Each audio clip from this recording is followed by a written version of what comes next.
हाँ जी दोस्तों, very good evening. और कैसे हैं आप दोस्तों? जैसे कि आप ये देख रहे हैं, नेहा का मैसेज आया है कि मैम प्लीज़ आज की एनर्जी बता दीजिए, बहुत हैवी लग रहा है, मिसिंग एनर्जी फील हो रही है। आज मुझे आप लोगों से अपना एक ड्रीम चैनल मैसेज भी शेयर करना था। तो जब मैंने अपना चैनल मैसेज जो अपना ड्रीम देखा था, और जब मैंने नेहा की रिक्वेस्टेड एनर्जी को डिकोड करने की कोशिश करी कि क्यों ऐसा आप लोगों को लग रहा है, तो yes, there is something to share. तो वह मैं बताना चाहती हूँ आप लोगों को। इट्स वेरी इंटरेस्टिंग एंड आपको ये जानना चाहिए। देखिए, जैसे कि ये मरकुरी रेट्रोग्रेड चल रहा है, जैसे कि पता है आपको कि हम लोगों ने कई बार बात करी है कि बड़ी मैनिपुलेटिव एनर्जी है, टॉक्सिक एनर्जी है, ट्रिगर्स आ रहे हैं, टेस्ट आ रहे हैं आप लोगों के, है ना, और ब्लेमिंग की एनर्जी है। बिल्कुल सही है, ये बात भी सही है। फिर रिसेंटली फुल मून भी निकला है, सुपर मून निकला है विद लूनर एक्लिप्स, एवरीथिंग। मैंने जो एक ड्रीम देखा था that I wanted to share कि एक बहुत ही ब्यूटीफुल सी कॉलोनी है, बहुत ही सुंदर, एक बहुत ही बिल्कुल फूलों से भरी गार्डन्स, ऐसे ऐसी इतनी खूबसूरत, ढेर सारे उसमें प्यारे प्यारे सुंदर सुंदर से फूल हैं, और उसमें डिफरेंट डिफरेंट फ्लैट्स हैं। मेरा जो घर है वो थोड़ा सा एक सेपरेटेड बंगलो है। ये कहीं भी कोई ईगो नहीं है, बट यस, अब जो ड्रीम तो ड्रीम होता है। तो मैंने देखा कि जो maybe I was the commander, जैसे कि हम लोग कमांडर बोलते हैं, बट मे बी कि मेरा जो बंगला था वो सॉर्ट ऑफ बंगला था, डुप्लेक्स था, जो भी कह लीजिए, सबसे बड़ा था।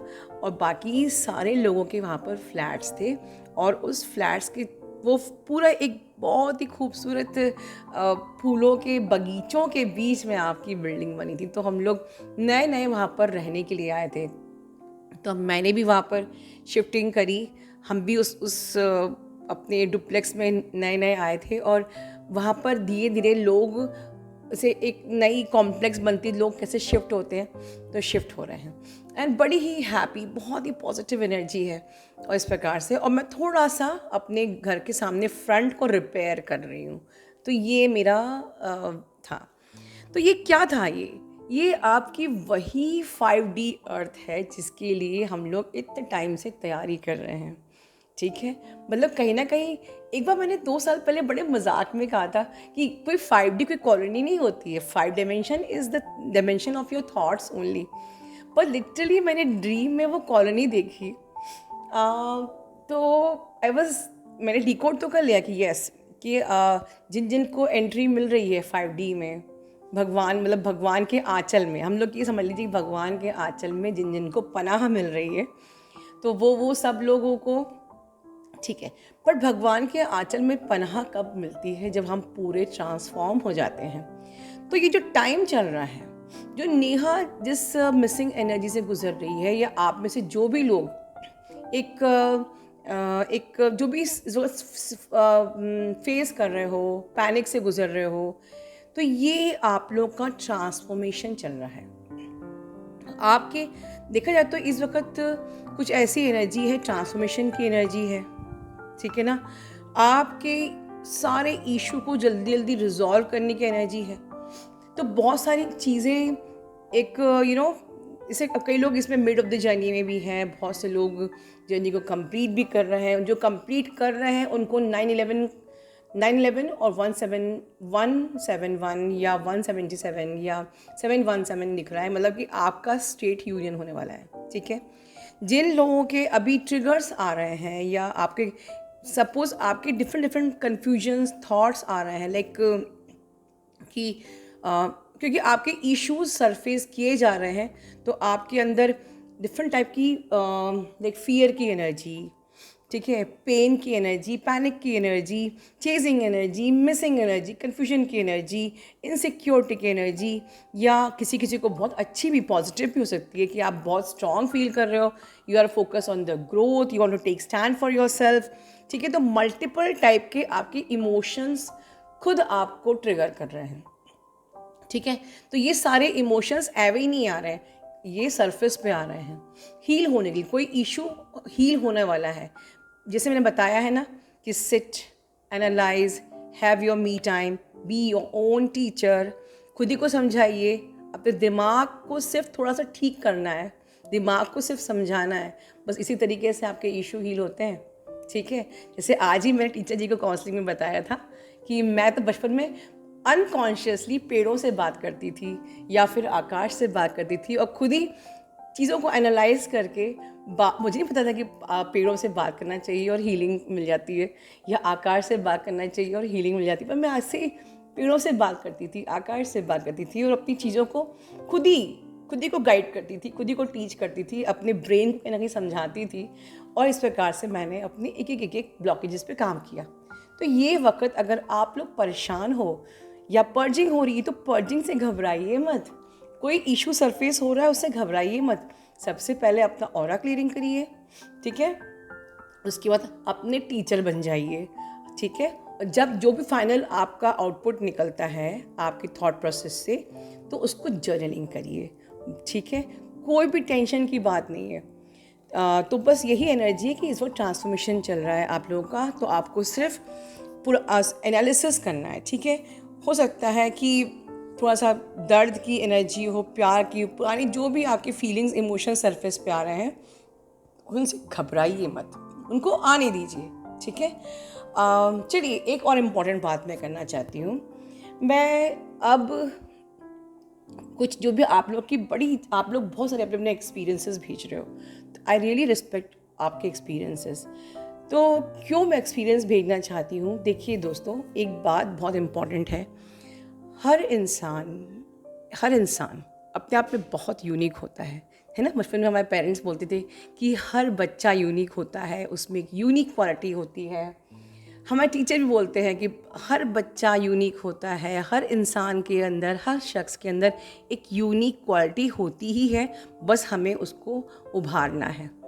इसी प्रकार से ट्विन फ्लेम जर्नी भी हर इंसान की बिल्कुल यूनिक होती है। You can't compare my journey with others journey with other like this, ठीक है। बिल्कुल यूनिक स्टोरी होती है, बिल्कुल यूनिक कहानी होती है, ठीक है।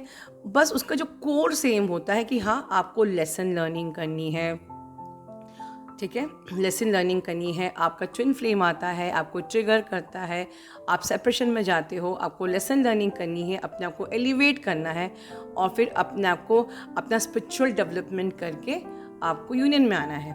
ये एक कोर जो सेम है, बट इस कोर की जो कहानियाँ होती हैं, सिचुएशंस होती हैं, ये बिल्कुल डिफरेंट होती है, बिल्कुल यूनिक होती हैं एज पर योर कर्मा। देखिए, बेसिकली इस जर्नी पर दो लोग होते हैं। एक होता है सोलमेट, एक होता है ट्विन फ्लेम, और एक होता है कार्मिक। तो आप जानते ही हो, जो हमेशा हमारी एनर्जी को ड्रेन करना चाहता है और वो रिटर्न में हमें कुछ भी नहीं देता है, वो कार्मिक होता है। लेकिन मैं उसको बुरा नहीं मानती, हमारा कर्मा था, पहले हमने लिया था, इसलिए अब हमको नहीं देना है। रही बात सोलमेट की, सोलमेट हमसे कुछ नहीं चाहता है। सोलमेट हमको वैसे ही अपनाता है जैसे हम हैं।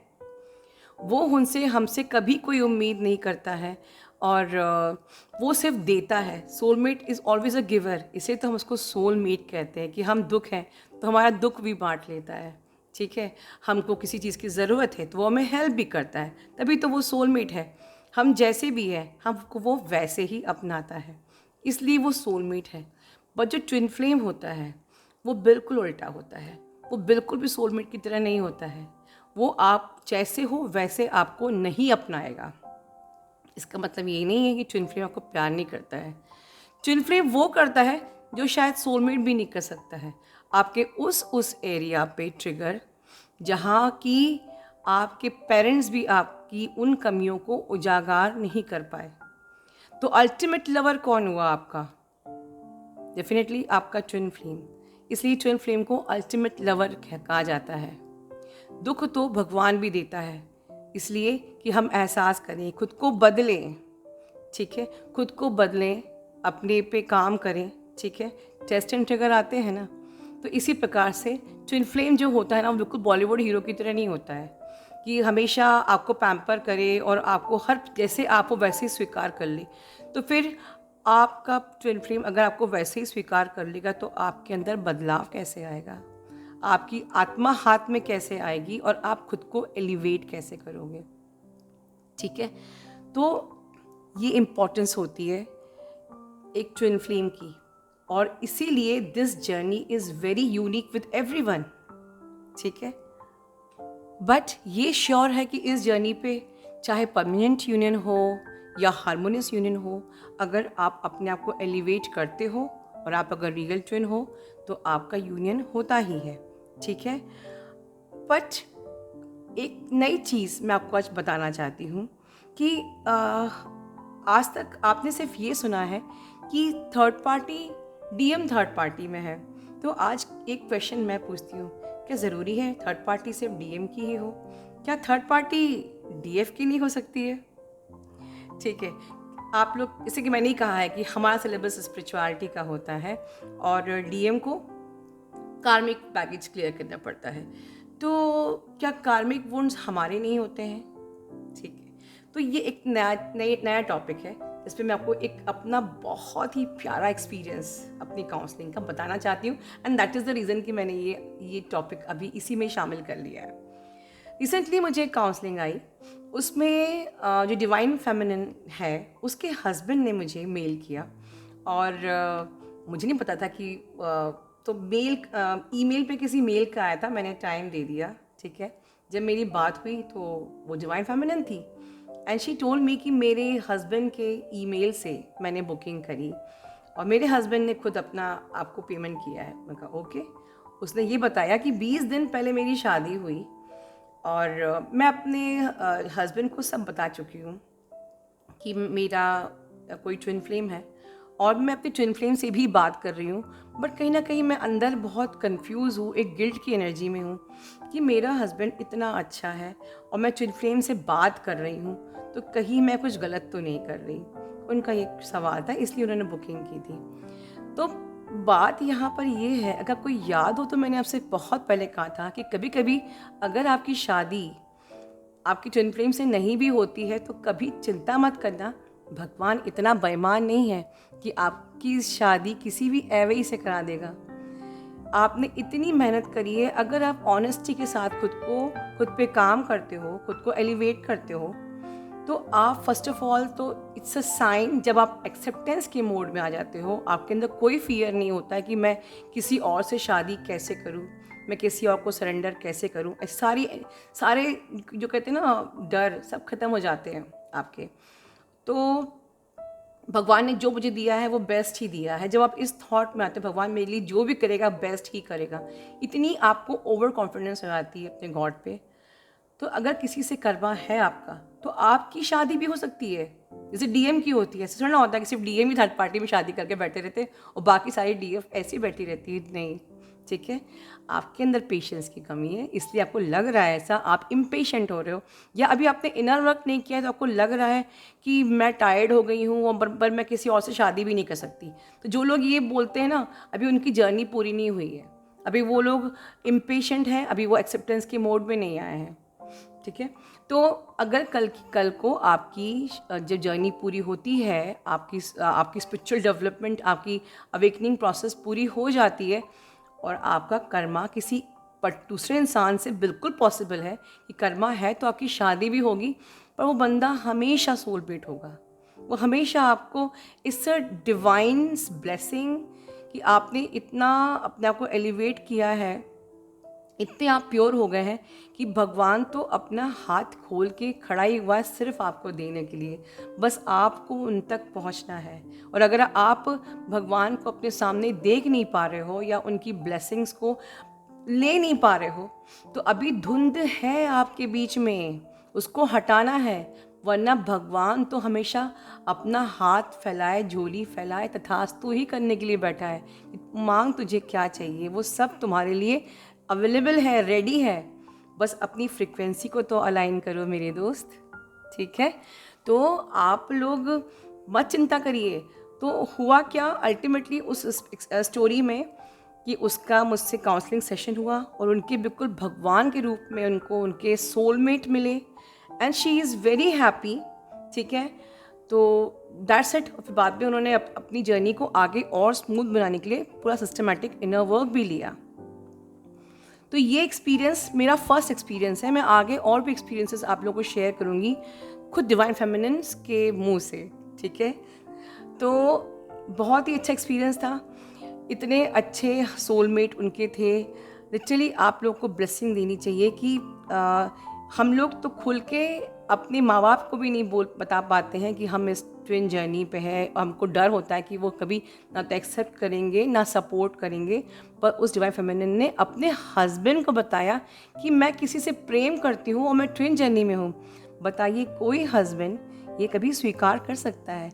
पर उन्होंने सिर्फ स्वीकार ही नहीं किया, सिर्फ एक्सेप्ट ही नहीं किया, सपोर्ट भी किया, मुझसे सेशन भी दिलवाया और इनर वर्क भी करवा रहे हैं। ठीक है, तो ये होता है डिवाइन का मिरेकल। यूनियन बिल्कुल होगा, हारमोनियस होगा, परमानेंट होगा, जो भी होगा होगा। और उसके बाद अगर आपकी शादी किसी और से होगी तो बिल्कुल भगवान का सिर्फ एक आशीर्वाद होगा। अब वो कैसे होगा, वेट एंड वॉच। बट उसके लिए आपको भी ऑनेस्ट होना पड़ेगा भगवान से। बहुत से लोग चीटिंग करते हैं, डीएम से बात हो रही है, भगवान को साइड में रख देते हैं, इनर वर्क को साइड में रख देते हैं। ठीक है, चीटिंग करते हैं, भगवान भी आपके संग फिर चीटिंग करता है।